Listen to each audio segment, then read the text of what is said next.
Hello friend, welcome to smart learning. चलिए आज की क्लास के में हम बात करते हैं स्ट्रक्चर ऑफ द एटमॉस्फेयर यानी वायुमंडल की संरचना के बारे में। तो चलिए फ्रेंड, सबसे पहले हम जानते हैं कि जो हमारा एयर होता है वो क्या होता है। कंपोजिशन होता है homogeneous mixture of different different gases का।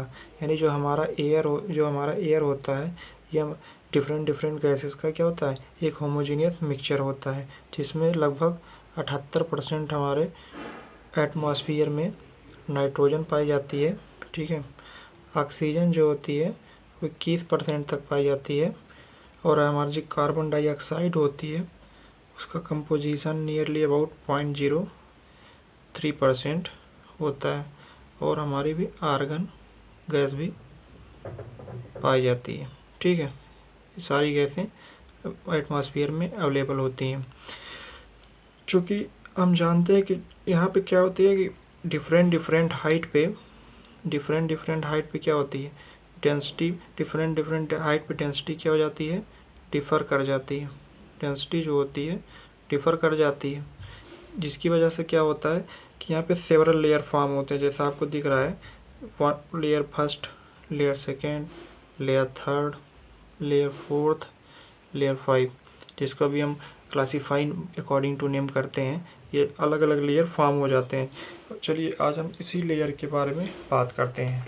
तो जो हमारा फर्स्ट लेयर होता है जिसे हम बोलते हैं ट्रोपोस्फियर। क्या बोलते हैं? ट्रोपोस्फियर। इसे हिंदी में बोलते हैं क्षोभमंडल, क्षोभमंडल भी बोलते हैं। ठीक है, अगला होता है स्ट्रेटोस्फियर। स्ट्रेटोस्फियर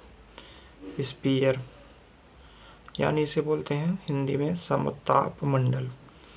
ठीक है फ्रेंड, इसे समताप मंडल बोलते हैं। अगला जो हमारा होता है उसे बोलते हैं मेसोस्फियर। मेसोस्फियर जिसे बोलते हैं मध्य मंडल। अगला जो हमारा फोर्थ स्फीयर होता है इसे हम आयनोस्फीयर के नाम से जानते हैं, जिसे हम हिंदी में आयन मंडल कहते हैं। ठीक है, और लास्ट हमारा होता है एक्सोस्फीयर। एक्सोस्फीयर माने सबसे बाहर का मंडल है, तो इसे हम बहिर्मंडल के नाम से जानते हैं फ्रेंड। ठीक है, तो चलिए ये हमने 5 जोन को क्लासीफाई कर लिया।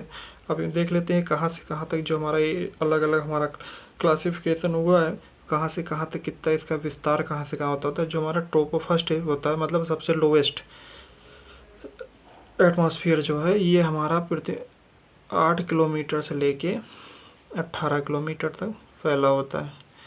ट्रोपोस्फियर हमारा 8 किलोमीटर से लेके 18 किलोमीटर तक फैला होता है। अगला जो और हमारा अगला है स्ट्रेटोस्फियर, ये 18 किलोमीटर से लेके 50 किलोमीटर तक फैला होता है।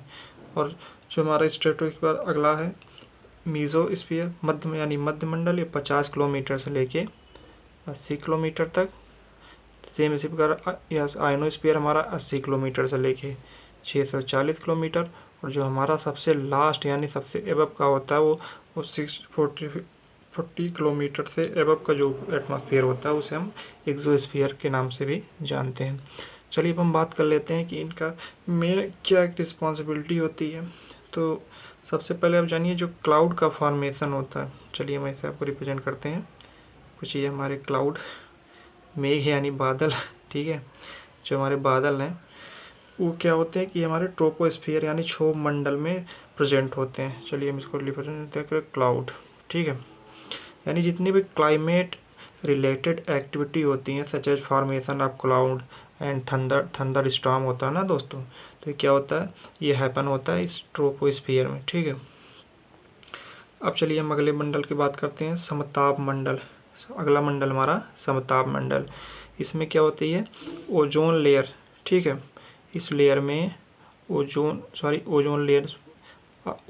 प्रेजेंट होती है, जिसको हम किससे रिप्रेजेंट करते हैं, O3 से। और आप जानते ही होंगे जो O3 लेयर होता है वो रिस्पॉन्सिबल किसके लिए होता है, जो हमको प्रोटेक्शन प्रोवाइड करता है। जो हमारी सन से यूवी रेज, अल्ट्रावायलेट रेज जो आती हैं, जो जिसके अंदर हार्मफुल जो रेज होती हैं, वो क्या करती है, उससे हमको क्या करती है, प्रोटेक्ट करती है। ठीक है, तो ये हम इसका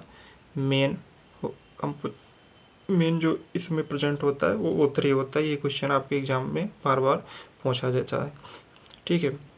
और इसी कारण से एक बात आप रखिएगा, इसको हम ओजोन प्रोजेक्ट है, इसीलिए ओजोनोस्फीयर के नाम से भी जानते हैं। ओजोनोस्फीयर के नाम से भी जाना जाता है, ठीक है। चलिए अगले मंडल की हम बात करते हैं। अगला मंडल हमारा है मेसोस्फीयर, यानी क्या बोलते हैं इसे, मध्य मंडल जो हमारा आता है। इसमें क्या होता है कि सबसे ज़्यादा आप ये जानेंगे कि ठंडा, सबसे ज़्यादा कूल एटमॉस्फेयर होता है वो मेसोस्फीयर में हैपन होता है, ठीक है। यहाँ पे जो सबसे न्यूनतम टेम्परेचर होता है वो -100 डिग्री सेल्सियस तक भी पहुँच जाता है, ठीक है।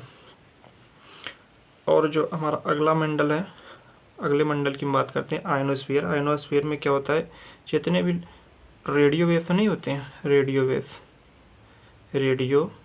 वेव्स ये हमारा किस प्रेजेंट में होता है, ये आयनोस्फीयर में प्रेजेंट होता है। और अगले मंडल की बात करते हैं एक्सोस्फीयर, वो उतना ज़्यादा सबसे बाहर का मंडल जैसे होता है ना, बाहर का मंडल